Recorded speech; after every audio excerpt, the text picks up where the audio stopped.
할렐루야, 좋은 아침입니다. 오늘은 마가복음 5장 21절에서 43절까지 말씀을 통해서 믿음으로 인생을 바꾼 사람들이라는 제목으로 함께 은혜의 말씀 나누기를 원합니다. 오늘 본문 마가복음 5장에는 아주 흥미로운 사건, 두 가지 사건이 등장을 합니다. 첫 번째, 예수님께서 회당장 야이로의 딸을 살리신 사건과 함께 혈우증 여인을 치료하시는 사건이 기록되어 있죠. 그런데 공교롭게도 이 두 사건은 각각의 사건이 서로 얽혀져 있습니다. 특별히 회당장 야이로의 딸을 살리는 사건 속에서 혈우증 여인의 사건이 등장을 하죠. 그리고 이 혈우병 여인 사건 때문에 처음 예수님께 요청했을 때 분명히 살아있었던 회당장 야이로의 딸은 결국 죽게 됩니다. 이러한 관점으로 볼 때 두 사건은 뗄래야 뗄 수가 없는 서로 연결되어 있는 하나의 사건으로 보는 것이 더 적절해 보입니다. 그런데 많은 경우 우리는 이 두 사건이 전혀 상관없는 독립된 사건처럼 많이 배우고 설교 들었던 것이 사실이죠. 그래서 오늘은 그동안 우리에게 익숙해져 있던 방식을 넘어서서 각각의 사건이 아닌 두 사건을 하나의 사건으로 간주하고 결국 이 두 이야기가 어떤 복음을 말씀하고 있는지를 함께 알아보는 시간 갖기를 원합니다.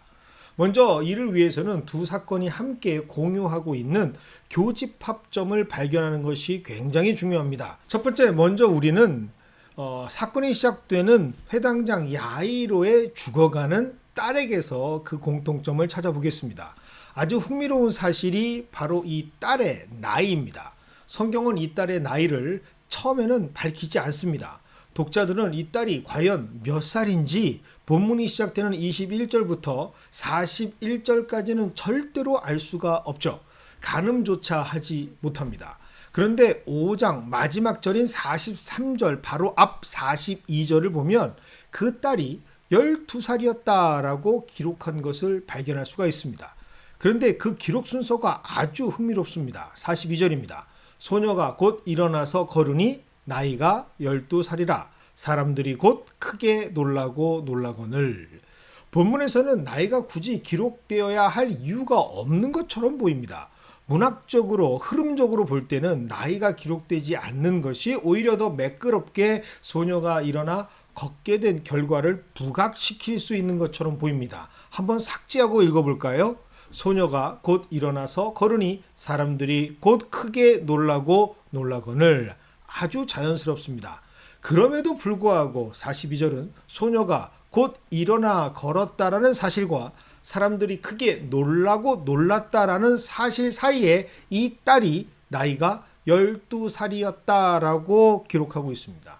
그것도 특별히 딸이 살아나는 장면, 굳이 그 소녀가 12살이었다라는 기록을 강조하는 것이죠. 이와 같은 사건을 동일하게 기록하고 있는 마태복음 9장이나 누가복음 8장에서는 전혀 볼 수 없는 장면이죠. 그렇다면 우리는 여기에서 오늘 본문이 뭔가 이 12년이라는 것에 의미를 두고 있음을 직감할 수가 있습니다. 그리고 또 한 곳 우리는 이 12년이라는 기간을 숫자를 발견할 수가 있습니다. 바로 오늘 말씀 25절, 즉 야이로, 회당장 야이로의 딸을 살리려고 이제 막 출발하시는 예수님의 길에서 새롭게 등장하는 혈우증을 앓고 있는 여인에 대한 기록이죠. 25절은 선명하게 이를 기록하고 있습니다. 새롭게 등장한 여인, 이 여인의 혈우증으로 고통받았던 기간이 바로 12년이었다라고 말이죠. 즉 성경은 야이로의 딸의 인생과 이 혈우병으로 고통받고 있는 여인 두 사람의 인생은 같은 시간 속에서 벌어지고 있는 일이라는 것을 부각시킵니다. 사도 마가는 바로 이 점에 우리의 영적인 눈이 집중되기를 의도했던 것이죠. 즉 회당장 야이로의 딸의 인생이나 혈우병으로 어려워하고 있는 여인의 인생이나 곧 우리의 인생은 결국 고통과 죽음으로 인도하는 죄의 삶을 살아가는 것이라는 사실을 알려주는 것이죠. 그래야만 오늘 예수님께서 행하신 일이 단순한 치료와 기적의 사건이 아닌 아주 근본적인 영의 질서, 죄의 고통과 죽음에서 벗어나서 새롭게 구원을 받는 영혼 구원의 생명을 살리시는 복음의 메시지가 될 수 있기 때문입니다. 그리고 두 사람의 이야기를 통해서 인간은 어떻게 죄와 고통과 죽음에서 벗어나 새롭게 구원을 받을 수 있는가, 그 구체적인 방법을 알려주고 있습니다. 먼저 회당장 야이로입니다. 당시 회당장이라는 직분은 참으로 대단한 자리였습니다. 지역의 핵심이자 종교적 중심지가 바로 회당이었기 때문이죠. 야이로는 그 회당의 최고 책임자, 바로 회당장입니다. 특별히 회당장은 유대교 핵심 리더십이자 기득권이었습니다. 그렇다면 오히려 예수님을 반사회 인사로 거부하고 배척했던 당시 제사장들과 서기관들과 같은 입장을 보여야 하는 것이 맞는 것이죠. 하지만 오늘 마가복음에 기록되어 있는 회당장 야이로는 절대로 그렇지 않습니다. 그는 이 모든 것을 다 예수님의 발 아래 내려놓습니다. 그저 사랑하는 딸을 위해서 강구하는 한 아버지로 성경은 기록합니다. 23절입니다. 간곡히 구하여 이르되 내 어린 딸이 죽게 되었사오니 오셔서 그 위에 손을 얹으사 그로 구원을 받아 살게 하소서. 오늘 이 딸이 구원을 받을 수 있었던 방법은 회당장이라는 직분도 사회적 지위도 아니었습니다. 예수님께서 그 죽어가는 어린 딸 위에 손을 얹고 기도해 주시면 그것으로 말미암아 구원을 얻을 수 있다라고 하는 야이로의 예수님을 향한 믿음이었죠. 혈우증 여인도 이와 같습니다. 사실 당시의 통념으로 볼 때 혈우병을 앓고 있는 사람은 사회는 물론 가족에게조차 철저하게 차단되고 격리되어야 하는 병을 가진 사람이었습니다. 특별히 종교적으로는 정결하지 못해서 걸리게 된 부정한 사람들의 병이었죠. 그래서 이 진단을 받은 혈우병자들은 이미 정서적으로 사회적으로 사망 선고를 받은 사람들이었습니다. 어쩌면 이 여인은 이미 죽은 사람과 같은 삶을 살고 있었다 하더라도 과언이 아니죠. 그런데 어느 날 그 자리에 예수님이 오신다라는 소식이 들려옵니다. 그리고 그 소식은 그녀를 자극하죠. 예수님의 이름이 새로운 믿음을 가능하게 합니다. 예수님이라면 지금껏 나를 괴롭히던 이 병과 또 병을 치료하겠다고 허비하고 탕진해버린 실패의 연속인 내 인생에서 구원이 가능할 수도 있겠다라고 하는 믿음이 그녀의 인생을 바꾸기 시작합니다.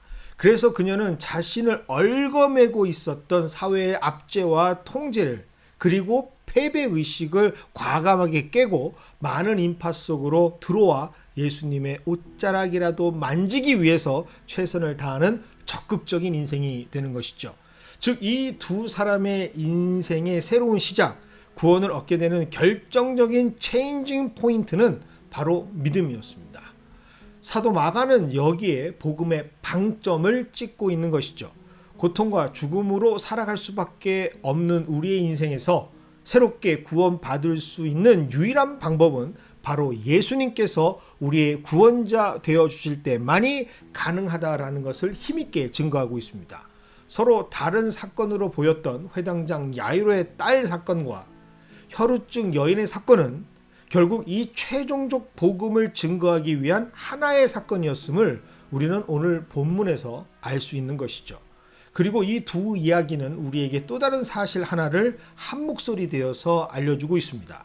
그저 예수님을 기적을 일으키는 자, 그런 미라클 메이커로만 보았던 수많은 그 기적을 보려 했던 구경꾼들에게는 이러한 일들이 결코 일어나지 않는다라는 사실이죠. 그래서 사도 마가는 의도적으로 이 두 주인공과 많은 사람들, 큰 무리들을 계속해서 교차적으로 대비와 대조하는 방식을 사용해서 번갈아 등장시키며 기록하고 있었던 것이죠. 특별히 40절은 이렇게 기록하고 있습니다. 그들이 비웃더라. 예수께서 그들을 다 내보내신 후에 아이의 부모와 또 자기와 함께 한 자들을 데리시고 아이 있는 곳으로 들어갔다라고 말이죠. 믿음으로 구원을 얻게 되는 그 자리에 이 놀라움의 복음을 의심하고 비웃는 사람들을 예수님께서는 다 보내신 후에야 증거하고 보여주십니다.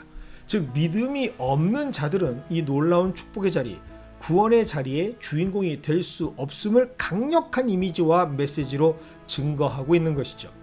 혹자들은 말합니다. 인생이란 비와 D 사이의 C가 바로 삶이다라고 말이죠. 즉 birth와 death 사이의 choice가 그 결과가 바로 인생이라 말합니다. 하지만 성경은 우리에게 이렇게 말씀하고 있습니다. 인생이란 그 C가 choice가 아니라 Christ, 즉 우리의 구원자 예수님, 그 예수님과 함께 하는 것이다 라고 말이죠. 인생에는 어떤 문제나 환경, 상황이나 처지, 그리고 여러 가지 우리가 생각하지 못했던 일들이 생겨날 수가 있습니다.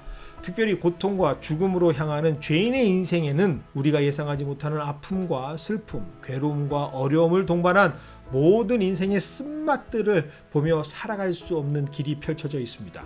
하지만 예수님께서 우리의 구원자가 되어주시기만 한다면 우리는 전혀 다른 인생의 주인공으로 살아갈 수가 있습니다. 이것을 믿음으로 살아가는 것, 그것이 바로 성도의 신앙생활이죠. 그래서 로마서 1장 17절은 이렇게 힘주어 선포하고 있습니다. 오직 의인은 믿음으로 말미암아 사는 것이라고 말이죠. 사랑하는 여러분, 오늘도 이 믿음으로 우리에게 주어진 삶을 구원자 예수님과 함께 새롭게 변화시키며 살아가시기를 원합니다. 그것이 바로 하나님께서 우리를 향하신 계획이고 사랑이며 목적이기 때문입니다.